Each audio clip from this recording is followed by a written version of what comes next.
Last night, the New York Knicks made their highly anticipated return after an offseason full of moves to create a roster that can compete with the Boston Celtics this season.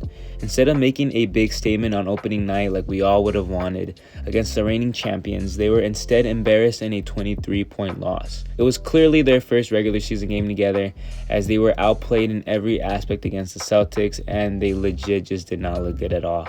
There's many things to be worried about, but there's still a lot to be positive towards with 81 games left in the regular season. The first couple minutes actually looked promising for the Knicks as they started 5 for 5 on their first 5 offensive possessions.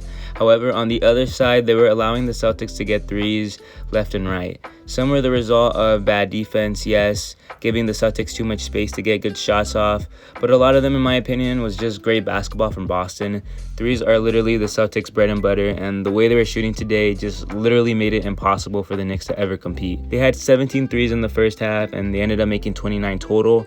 They were just one away from the NBA record, and if it wasn't for them missing their last 13 threes, at one point they would have gotten it. Jason Tatum, Jaylen Brown, Derek White just couldn't miss to save their lives, so I'm not too worried about our defense from this game alone. However, I am worried about our bench situation with Jericho Sims, who just did not look good at all today. I honestly don't think Sims is reliable enough to help this team compete.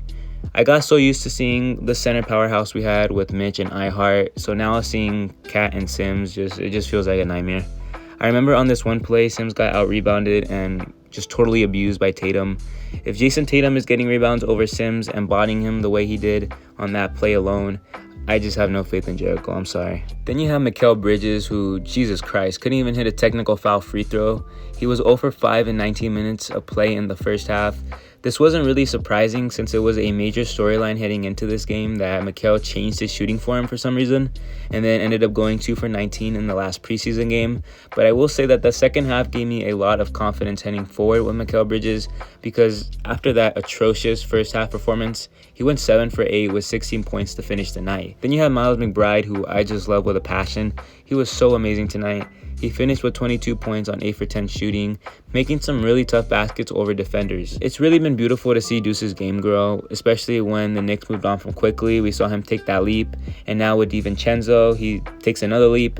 It's really opened the door for him to take those next steps. I truly believe if he keeps this pace, he can become a 6th Man of the Year candidate, and his performance today literally shows every reason why. I was really hoping to see more out of OG Anunoby, more than 4 points, considering he just got the biggest contract in Knicks history, but he had a silent night. Josh Hart was solid. I have no complaints about him. He had a really funny statement after the game saying the Celtics needed to be drug tested, which I totally agree with. The NBA needs to get on that ASAP. Then you have Karl Anthony Towns, who, if I'm being 100% honest, I'm really disappointed with the way he played. He didn't play horrible, don't get me wrong. Most of his shots were good, and he made some solid plays here and there, but I never saw him play with any flair, if that makes any sense. He was never aggressive. He was moving slow and just not showing any hustle on the court. He never went out of his way to get involved on offense or create a big play for others. Then you have Jalen Brunson, who didn't see much action just like the rest of the starters, with only 24 minutes played. Since we saw very little of him, it seemed like he played awful, but he actually had 22 points, being tied with McBride for our leading scorer. It wasn't his best game. He couldn't carry the Knicks like he did a lot last year, but he still got some buckets and was ultimately the best player for the Knicks as usual. I was telling myself at certain points in the game, when we're down by 30, that Brunson needs to take matters into his own hands, which, if we're being honest here, shouldn't be the case with this team we have. We have more than enough shooters on this team to where Brunson shouldn't need to be carrying this team. In this game, it was Deuce looking like our best player, but that can't keep happening if the Knicks want to compete for a title. It's just that simple. The other bench players aside from McBride and Sims were Cam Payne and rookie Pacomi Dadie. Payne didn't do anything spectacular, but the way he finished the game makes me confident that he can be a spark off the bench. Dadie looked as average as he should have been, getting his first NBA minutes off the bench with Precious Achiuwa injured. Then in garbage time, we had rookies Tyler Kolek and Ariel Hakaporti, who checked in with Jacob Toppin. Kolik was able to hit a 3 and look decent in the few minutes he got to play, but he did have a few turnovers and some sloppy plays. I'll have more confidence in our bench when fully healthy, once Mitchell Robinson and Precious Achiuwa are able to return, but until then, we have to hope this unit can figure things out along with the starting lineup themselves.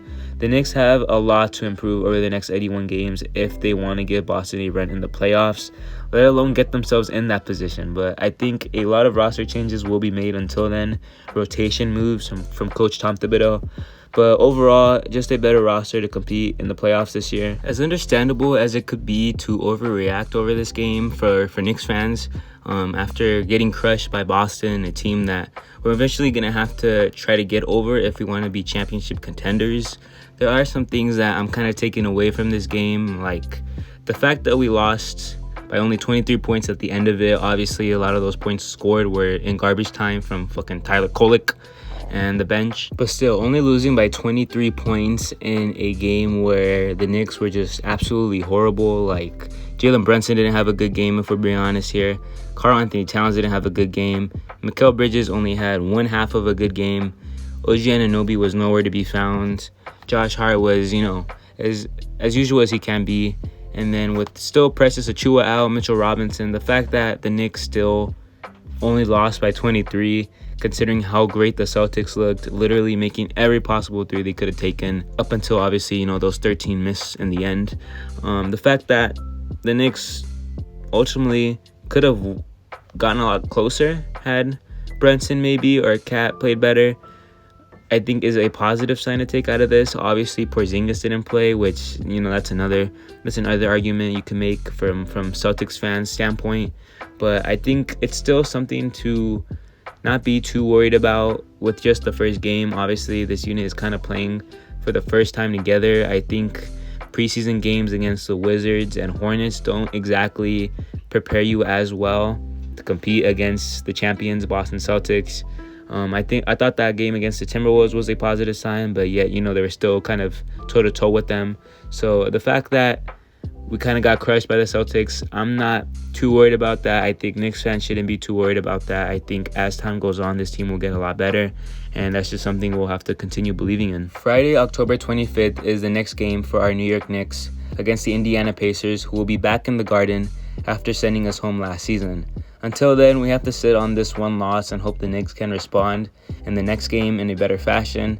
If you're a Knicks fan and enjoyed this very first post-game video of mine, please consider subscribing. This is only my second video ever, so if you want to see more Knicks content like this throughout the season, please consider subscribing. It would be a way to help me grow, and I just really appreciate it a lot.